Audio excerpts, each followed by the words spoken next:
Hi, this is the third time that I'm trying to go live. Let's hope that I'm audible. Please comment that I'm audible if I'm audible and visible clearly so that I can go ahead. All of those who are viewing it for the first time. आज आपल्याबरोबर एक women हेल्थमध्ये खूप वर्षापासून काम करणाऱ्या lady doctor Shilpa Chitnis Joshi येणार आहेत, ज्या खूप पॉप्युलर गायनेकोलॉजिस्ट आहेत. विमेन हेल्थ आणि हायजीन त्याच्याच बरोबर IVF मध्ये त्या एक्सपर्ट आहेत आणि अशा डॉक्टरांशी आपण आज बोलतोय. तीन beautiful ladies who are watching, could you please tell me if I am audible? Thank you Soumya, thank you. Now I'm waiting for the guest to join in. Let's see if I can add her now. Thank you, Sarika. Thank you. Please stay tuned. आणि मी सांगितलं तसं चहाची वेळ छान, so तुमचा चहा नाश्ता तुमच्याबरोबर तयार ठेवा. आणि आम्ही खूप महत्वाच्या विषयांवर बोलणार आहोत. फायनली हाय. जमलंय आता. आता आय थिंक डॉक्टर तुम्ही सुद्धा तुमचा चहा घेऊन या आणि आपण चाय पे चर्चा करूयात आज मस्त. थँक्यू श्वेता. माझ्या फोनचा प्रचंड प्रॉब्लेम आहे. HTC ज्याने आपला कारभार इंडियातनं गुंडाळलाय त्याचा कारभार माझ्या फोनवरही गणलेला दिसतोय. हे सगळं टेक्निकल अवघडच असतं आणि आम्हा डॉक्टरांना तर अजूनच त्याबद्दल जरा कॉम्प्लेक्सच असतो. जमेल का नाही, जमेल का नाही. प्लीज याचा गिल्ट तुम्ही घेऊ नका. याच्यात तुमचं काहीच नाही फसलं. मी म्हटलं व्हायची declining. Okay, anyways, all of those ladies who are watching us, please bring your tea and snacks. Doctor तुम्ही पण खरंच your welcome to have your snacks in tea, कारण आपण मजा मी करूयात आता. छान चहा घेऊन एकदम फ्रेश झालेली आहे आणि आता बेस्ट. मैत्रिणीशी गप्पा मारण्याच्या आहेत म्हणून अजूनच फ्रेश वाटतंय. क्या बात है. You looking gorgeous by the way. मला छान वाटतंय असं तुम्ही छान तयार होऊन टेकटप होऊन आलाय. थँक्यू. अच्छा, all of those who wondering की आम्ही काय बडबड करतोय, मी कोण आहे, मी कोणाशी गप्पा मारते, मी पुन्हा एकदा सांगते कारण many of you have recently join. माझं नाव सुविधा राजवाडकर आणि पुणेरी ठसकावर मी चंदेरी साडी हा माझा चंदेरी साड्यांचा जो ब्रँड आहे तो रिप्रेझेंट करते. आणि आपल्याबरोबर ज्या गेस्ट आहेत त्यांची लिस्ट बहुत लंबी आहे त्यांच्या इंट्रोडक्शनची. त्यांचं नाव आहे doctor Shilpa Chitnis Joshi. She is been working as a consulting gynecologist and obstetrician in Kothurud and Bowdhan in Pune since 1998. I'm sorry for the काय म्हणायचं ब्लूपर्स, कारण मला ह्या टेक्निकल ग्लिचमुळे ना खरं तर एनर्जी थोडीशी डाऊन गेली. आता आपण ती परत आणूया. She is specialized in infertility treatments and IVF from UK. She is also a specialist in gynec sonographies and runs sonography clinics since 2008. She writes articles about women's health in newspapers and social media channels. She also conducts health talks on various platforms, and she's also a proud author of a book called Dr. Ek Vicharu about women's common health and mental issues, which is available if you want to buy it online. तर काय सांगायचं तुम्हाला, काय अजून ह्याच्यात मी काय add करू शकते जे तुम्ही करता आणि मी बोलले नाहीये कदाचित? नाही, ऍक्च्युली ऍड करण्यासारखं असं नाही. मला इन जनरलच महिला म्हणजे स्त्रियांच्या आरोग्याबद्दल आणि त्यांच्या वेगवेगळ्या समस्यांबद्दल कायमच खूप आत्म असं वाटत राहिलं की ऍज अ पेशंट जेव्हा आम्ही बघतो तेव्हा तेवढा वेळ नाही मिळत त्यांच्याशी गप्पा मारायला किंवा त्यांच्या मनातलं काढून घ्यायला. आणि कधी सासू असते, कधी नवरा असतो बरोबर, तर ते तेवढं जमतही नाही. तर मला त्यांच्या मनातलं काढून घ्यायचं आणि त्यांना काही महत्वाच्या उपयोगी गोष्टी सांगायच्या असं पहिल्यापासून एक आत्म अर्ज होती. आणि पेपरमध्ये मी लिहित होते, अजूनही लिहिते मधून मधून. तर फेसबुक सारख्या माध्यमातून ना तुम्हाला लगेच फीडबॅक मिळतो ना की माझं हे मत आहे, तुमचं काय मत आहे, किंवा पेशंटच्या मनात काय आहे, किंवा बायकांना कुठल्या शंका आहेत याचा लगेचच फीडबॅक मिळतो आणि ते गप्पा मारल्यासारखं वाटतं. त्यामुळे ते छान वाटतं म्हणून मग मी लिहायला लागले. आर्टिकल्स एकामागून एक लिहित गेले. आणि माझ्या प्रकाशिका सानिका वाडेकर मला फेसबुकवरच भेटल्या. ऍक्च्युली फेसबुकवर माझ्या आर्टिकल्स वाचून त्या मला भेटायला आल्या आणि त्या म्हणाल्या की ह्या सगळ्या आर्टिकल्स तुमची आता एवढी झाली आहेत तर याचं आपण एक पुस्तक काढू. म्हणून त्यांनीच पुढाकार घेऊन मग ते पुस्तक आलं आणि त्याचा सुद्धा खूप छान प्रतिसाद मिळाला वाचकांकडनं आणि विशेष म्हणजे पुरुषांकडनं सुद्धा आणि बायकांकडनं सुद्धा. आता आपण ह्या विषयावर बोलतो त्यामुळे मी माझ्या क्वेश्चनकडे जाण्याआधी मला तुम्हाला विचारायचं की सोशल मीडियाचा role in your profession, how would you elaborate? म्हणजे जर 2-3 वाक्यात सांगायचं झालं तर how would you justify its role in your profession? मला असं वाटतं की बऱ्याचशा शंका ज्या पेशंटच्या मनात राहून जातात किंवा कधी कधी हं, त्यांना असं वाटतं की हे कसं विचारू, हे हं. त्या सोशल मीडियावर विचारू शकतात. आणि आम्हाला एका वेळी खूप मोठ्या संख्येने बायकांपर्यंत पोहोचता येतं. म्हणजे मला बायकांपर्यंत, इतर डॉक्टर्सना मे बी त्यांच्या पेशंट्स पर्यंत. पण आम्हाला काय करेक्ट. म्हणायचंय आणि कुठल्या गोष्टी महत्वाच्या आहेत हे खूप थोड्या वेळात खूप लोकांपर्यंत पोहोचता येतं. आणि हं. त्याचा बायकांना खूप फायदा होतो असं मला वाटतंय. म्हणजे बऱ्याच जणी काही समस्या त्यांना लेख वाचून कळल्या, की असा आपला करेक्ट. प्रॉब्लेम हा प्रॉब्लेम दिसतोय, म्हणून सुद्धा त्यांनी त्यांच्या त्यांच्या डॉक्टर्सकडे, कधी माझ्याकडे असं अप्रोच केलेलं आहे. So you always wanted to be this, की लहानपणी काहीतरी वेगळं व्हायचं होतं आणि देन इट क्लिक्ड? काय आहे प्रोफेशन विषयी काय सांगाल? ऍक्च्युली मला असं आठवतंय, की मी 6वीत असताना एक लाईफलाईन नावाची सिरियल होती टीव्हीवर, ज्याच्यामध्ये तन्वी आझमी डॉक्टर दाखवली होती. आय आणि नो, आय नो. खूप ग्लॅमरस, खूप छान वाटायचं तिला बघून आणि ती फार सुंदर काम करायची. तेव्हा असं एक डोक्यात होतं, की आपण डॉक्टर बनूया म्हणून. नंतर सगळं अभ्यासाच्या टेन्शनमध्ये वगैरे करता विसरलं गेलं होतं. म्हणजे ऍडमिशन मिळाल्यावरच ते सगळं परत वाटलं असं, की हो हे करावं म्हणून. कारण तसं ठरवून डॉक्टर होता येत नाही. तुमचे सगळे योगही बरोबर यावे लागतात. तसे आले असं म्हणावं लागेल. आणि तितकी सिन्सिअरिटी टिकून राहावी लागते थ्रू ऑल दीज इयर्स. हो. सिन्सिअरिटी टिकून राहावी लागते आणि बरेच तसा खडतर प्रवास असतो, पण ultimately it is worth it. म्हणजे जे समाधान मिळतं सगळ्या कुणाचे तरी प्रॉब्लेम सॉल्व्ह करून किंवा कुठल्या क्या तरी बात है. पेशंटच्या चेहऱ्यावर आनंद बघितला की जो आनंद मिळतो, तो मग इट इज सगळं वर्थ आहे असं वाटतं. मला आनंदी गोपाळ मधल्या त्या सीनची आठवण झाली, जेव्हा आनंदीबाईंना कळतं की त्या फार जगू शकणार नाहीयेत आणि मग आता मी इतका सगळा अभ्यास करून काय करू, असा त्यांना जेव्हा प्रश्न पडतो तेव्हा त्यांनाच उत्तर सापडतं की कदाचित माझ्यामुळे अनेक लोकांकडे घरातनं ही ज्योत पेटेल की मुलींना, बरोबर. स्त्रियांच्या हेल्थशी रिलेटेड शिकवणं फार गरजेचं आहे. कारण जास्त अगदी. कम्फर्टेबली पुरुषांशी बायका युजली बोलत नाहीत कुठल्याही स्तरातल्या, म्हणजे हो, अर्बन, हो. रुरल सगळीकडे. सो मी अगदी, ह्या अगदी. सगळ्यांना मगासपासून सांगतेय की आम्ही काही गोष्टींवर पर्दाफाश करणार आहोत. म्हणजे असे काही टॅबू आहेत जे अजूनही कानातच बोलले जातात. तर अशा 3 कुठल्या टॅबूज विषयी तुम्हाला पर्दाफाश करायचा आहे? हो, असे कानगोष्टींवरच बोललं बरेच. जातं कारण. हो. असं मी लिहितही असते याच्यावर. पण असे महत्वाचे बघायला गेले तर एक महत्वाचा इश्यू रात्रंदिवस म्हणजे ओपीडी मध्ये जाणवतो, की आपल्या इथे स्त्री पुरुषांचं लैंगिक आयुष्य म्हणजे सेक्शुअल लाईफ आपल्या इथे हं, हं. अगदी अफ्लुएंट क्लास पासून खालच्या क्लास पर्यंत सगळीकडेच खरं तर मिझरेबलच आहे. कारण पेशंटशी जनरल बोलायला गेलं, की आता समजा 2 महिने पाळी आली नाहीये, तर मग हं. प्रेग्नन्सी टेस्ट केली का? तर पेशंट खूप वेळा म्हणजे बऱ्याच पेशंट असं अगदी छाती ठोकपणे सांगतात, की तसं काही झालंच नाहीये आमच्यात गेले 2 महिने. तर मग मी परत विचारते, की 2 महिने नक्की काही झालं नाहीये? म्हणजे प्रेग्नन्सीची शक्यताच नाहीये? नाही हो डॉक्टर, आमच्यात तसं काही नाहीच आहे. म्हणजे इतक्या कॅज्युअली सांगतात पेशंट्स हे, की कधी-कधी असं वाटतं, की अशी का परिस्थिती आहे? आणि हं. त्याच्यामध्ये स्त्रियांचा सुद्धा दोष आहे आणि पुरुषांचा सुद्धा दोष आहे, की दोन्हीकडून हे नातं टिकवण्याकरता हे गरजेचं आहे, ह्या अवेअरनेस अजून आपल्या इथे नाहीये फारसा. Correct, correct. आणि मुलं झाली की संपलंच हे सगळं. त्याच्यानंतर काही ह्या गोष्टीची गरजच नाहीये आणि कशाला उगाचच त्या भानगडीत पडायचं. एक आपल्या इथे ना लहानपणापासून मुलींच्या मनात एक गिल्ट निर्माण केला जातो, की सेक्शुअल डिझायर ही चुकीची गोष्ट आहे. ही हां, नसावीच करेक्ट, शक्यतो. हा करेक्ट, सुद्धा खूप मुलींच्या मनात घुसवलं जातं लिटरली. आणि मग ते हं. बाहेर काढणं बरंच अवघड होऊन बसतं. तर करेक्ट. हा एक पर्दाफाश होण्याची गरज आहे, की मेजॉरिटी कपल्सची सेक्शुअल लाईफ मिझरेबल आहेत आणि they must be doing something for it.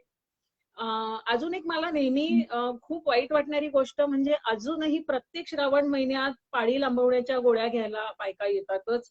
अगदी सॉफ्टवेअर इंडस्ट्रीतल्या येतात, वकील असलेल्या, बाप! इंजिनियर असलेल्या, त्यांच्या त्यांच्या फील्डमध्ये अतिशय सक्सेसफुल असलेल्या बायका सुद्धा. आणि मग वेगवेगळं आमच्या घरी चालतच नाही, माझ्या सासूबाईंना चालत नाही, माझं काही नाही, पण आमच्या यांना चालत नाही, आमच्याकडे चालत नाही. सो अजूनही बायका याबद्दल थोड्याशा म्हणजे त्या मनातनं कन्व्हिन्स नाहीयेत. त्या हं, कन्व्हिन्स्ड हं. असत्या तर त्यांनी ऐकलं नसतं मे बी घरच्यांचं. Correct. पण अजूनही Correct. त्यांना अशी काहीतरी पाप लागेल वगैरे अशी भीती घातली जाते आपल्या इथे. सो त्यामुळे त्या तशा वागतात की त्यांना म्हणजे हा इश्यू अजूनही तसाच आहे. करेक्ट. आणि अजूनही बायकांमध्ये असं हे आलेलं नाहीये की मग पाळी ही नैसर्गिक अवस्था आहे आणि काय करेक्ट. हरकत आहे पूजा करायला किंवा बाकीच्या गोष्टी करायला, हे अजूनही बरोबर. दिसत नाही. आणि हम्म. इतकं आपण शिकलोय, बायका काम करतायत, पण तो फॅक्टर अजून तसाच आहे.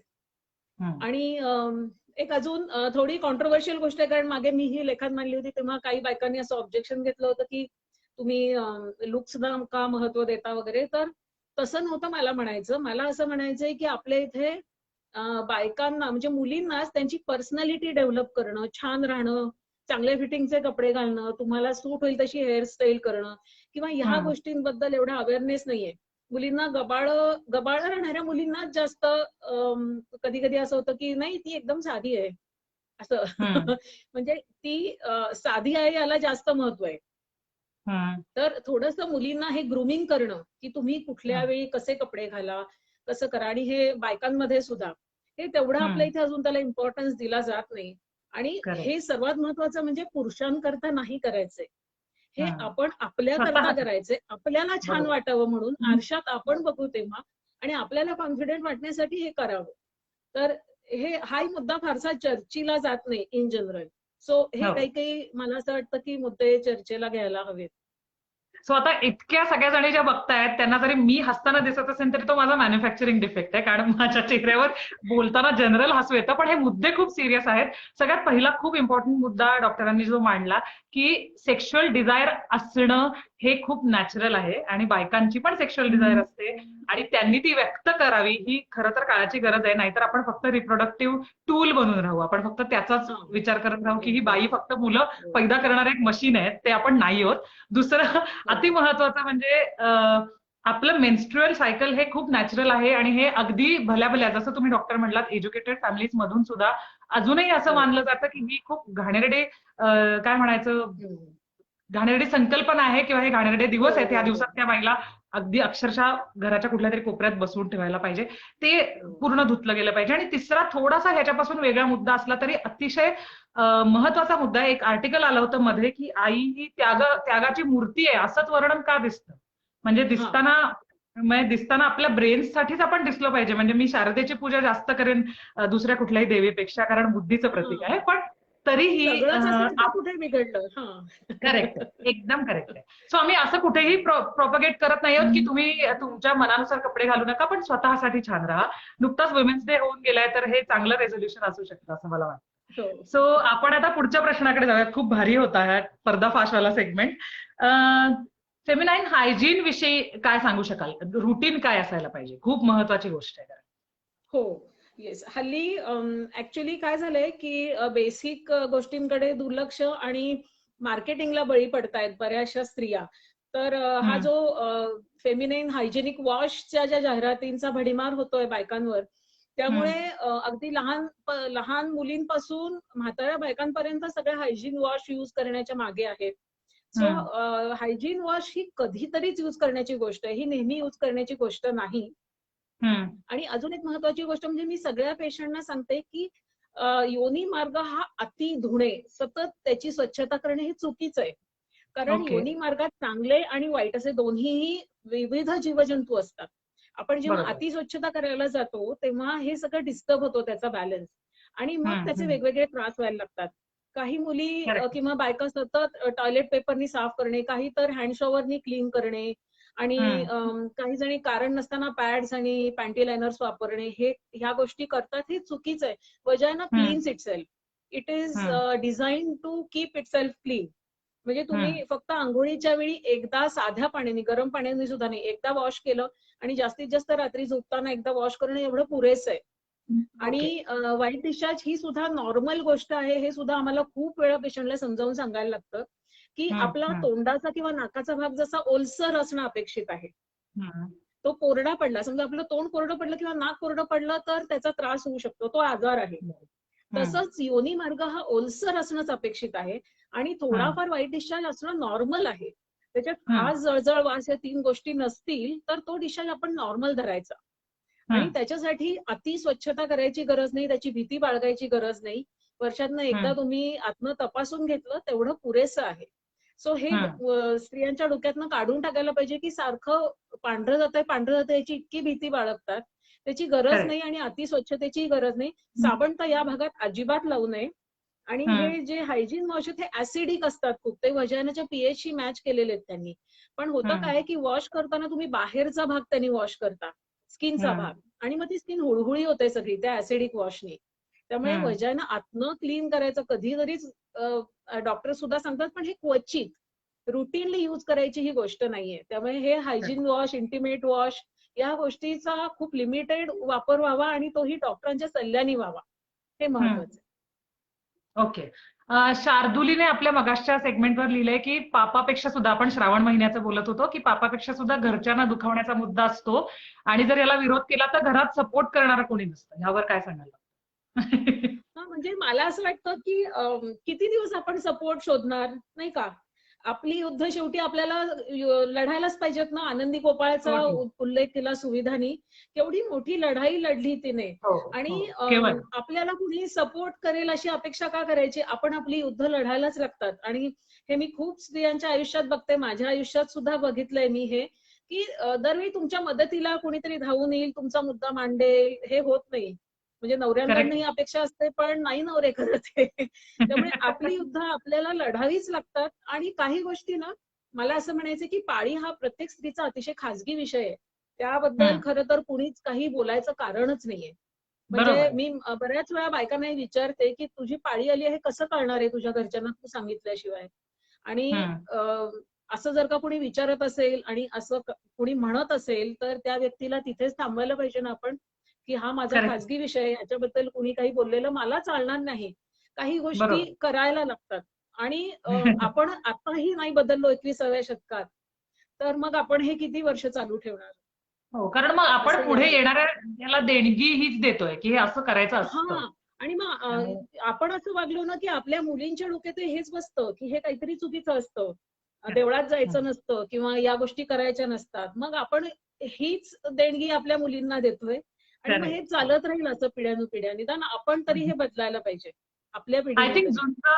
झुंज देण्याची अबिलिटी प्रत्येक बाईच्यात असते आणि ती द्यायला पाहिजे प्रत्येक लेवलवर. अगदीच. हो, द्यायलाच पाहिजे. I think that answered your question Sharduli. आपण पुढच्या प्रश्नाकडे जाऊयात.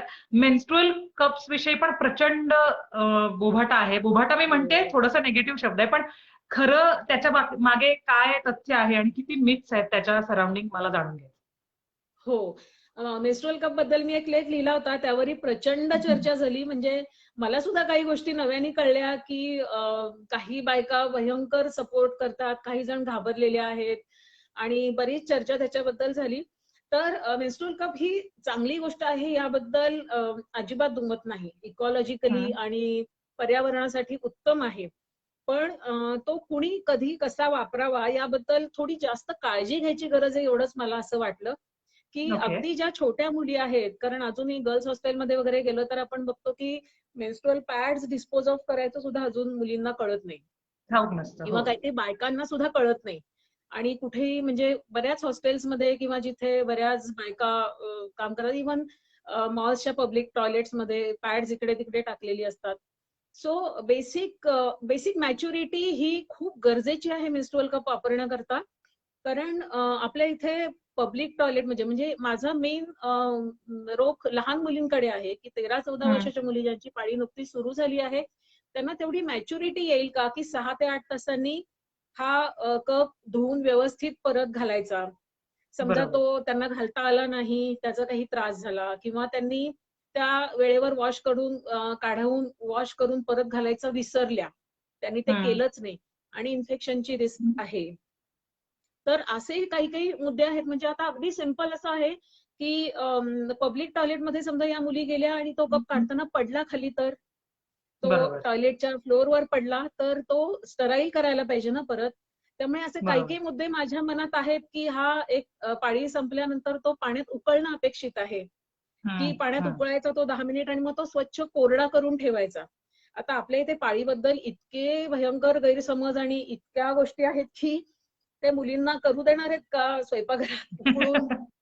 म्हणजे किंवा मग केटल समजलं. आणायची हो. का त्याच्याकरता? त्यांना एम्बॅरेसिंग होईल का की हा मी उकळते, कुणी आला पुरुष माणूस किंवा कुणी नातेवाईक, तर हे सगळं होईल नाही. का? का ती लपून लपून करण्याची गोष्ट आहे. मग त्याच्यामध्ये हायजीनचा प्रश्न येतो की मग तो नीट हम्म. वाळवला गेला का, स्वच्छ ठेवला गेला का, असे मुद्दे येऊ शकतात. पण हो. एकूणात मेन्स्ट्रुअल कप ही अतिशय उत्तम गोष्ट आहे.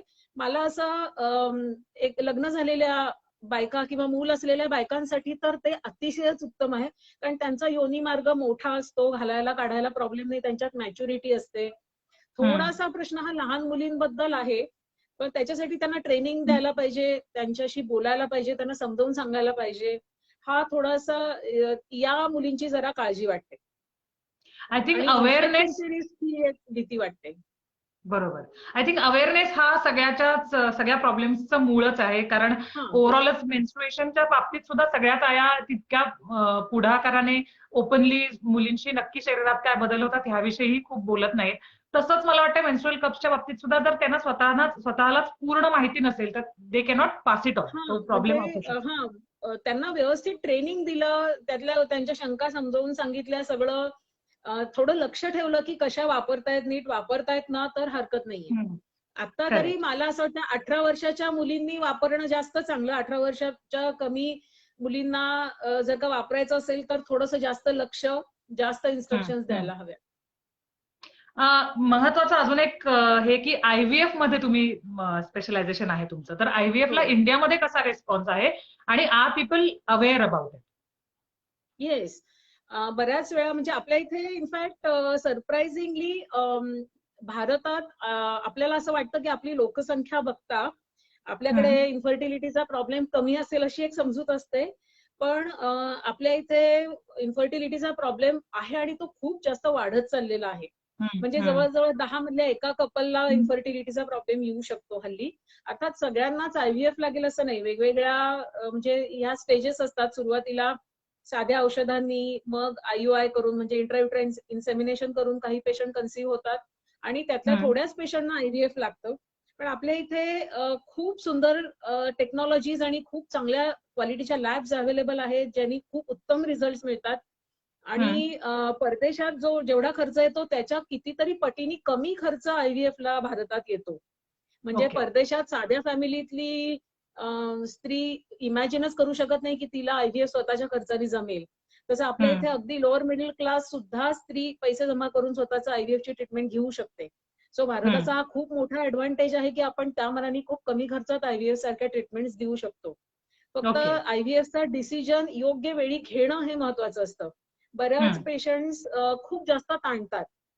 म्हणजे भारतीय स्त्रियांची फर्टिलिटी 30 नंतर कमी होते, 35 नंतर बऱ्यापैकी कमी होते.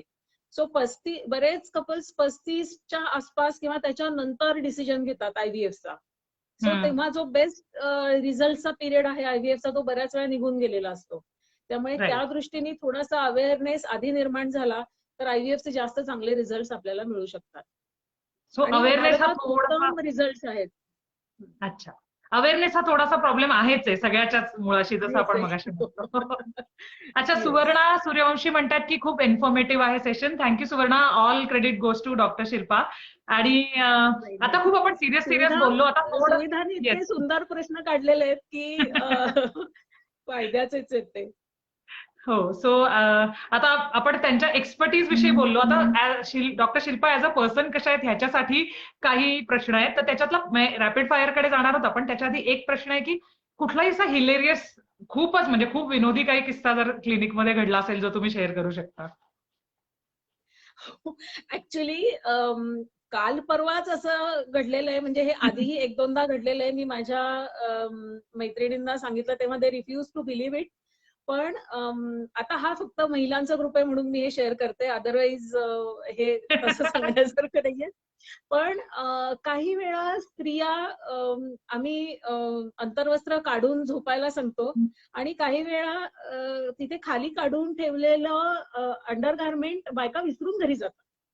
म्हणजे ओपीडी संपल्यावर ओपीडी संपल्यावर माझ्या लक्षात आलं की अरे ही तर इथेच विसरून गेली. आणि मग असा प्रश्न येतो की आता तिला फोन करायचा का क्लिनिकच्या रिसेप्शनिस्टनी की तुमचं अंडरगारमेंट क्लिनिक मध्येच विसरलं.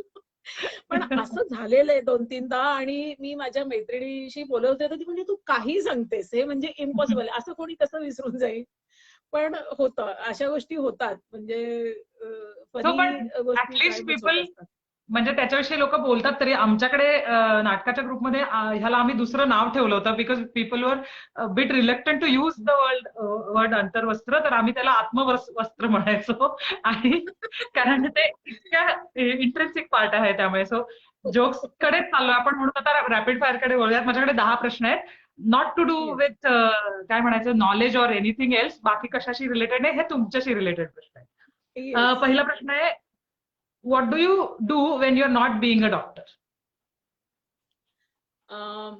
Mostly, I am having fun with my friends. I'm like that. I'm a party person, so I just Correct. love to enjoy with my friends. So that is my priority. Okay. Are you an animal person? If yes, a dog person or a cat person?